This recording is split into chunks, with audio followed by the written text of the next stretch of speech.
Hayo yamesemwa Ikulu jijini Dar es Salaam na Rais wa Marekani Barack Obama katika siku yake ya kwanza nchini Tanzania akiambatana na mwenyeji wake Rais Jakaya Mrisho Kikwete, na ambapo amesema kupatikana kwa nishati ya kutosha hasa vijijini kutasaidia kwa kiasi kikubwa Tanzania kupiga hatua za maendeleo kwa haraka.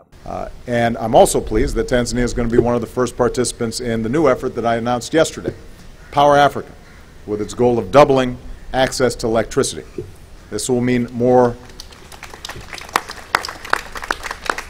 reliable and affordable electricity for more Tanzanians, and it's something that we want to spread all across the continent. Later today, I'll be announcing another initiative to improve trade with and within Africa, starting here with the East African community. On health, we're going to continue our efforts, which are saving lives.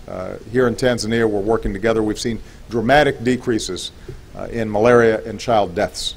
Aidha, Rais Obama ameisifu Tanzania na Rais Kikwete pamoja na Rais wa Zanzibar Dr. Ali Mohamed Shein kwa kudumisha demokrasia nchini, sambamba na kusikiliza hitaji la wananchi walio wengi, hasa kwa kuamua kufanya mchakato upatikanaji wa katiba mpya. And I want to commend President Kikwete on your reform efforts to strengthen institutions, improve the delivery of basic services, and make government more responsive to the Tanzanian people.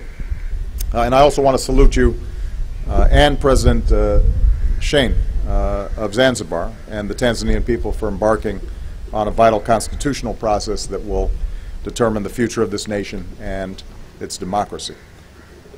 President Kikwete and I agreed to keep tackling the hurdles of greater economic growth, starting with the sector where the vast majority of Tanzanians work, and that's in the agricultural sector.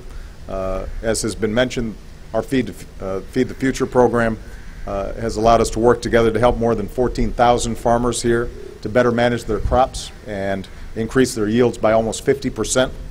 That means higher incomes and a ladder for families and communities to greater prosperity, and we're very proud of the work we've done with the Tanzanian government. Kwa upande wake, Rais Jakaya Mrisho Kikwete amemshukuru Rais Obama kwa kufanya ziara hapa nchini kwa kuwa itakuwa na manufaa makubwa, lakini pia akaishukuru Marekani kwa kuiunga mkono Tanzania katika jitihada zake za kujiletea maendeleo. Support infrastructure development in the road sector, in electricity, in the water sector has made many Tanzanians get these services which otherwise they would not have been getting them.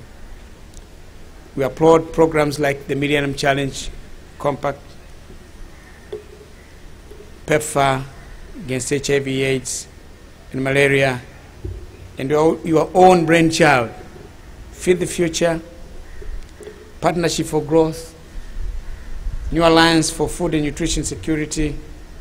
These have proven to be very useful in supporting the development efforts. Mr. President, we had very fruitful discussions today. We discussed many issues of mutual interest and mutual concern. Again, I would say,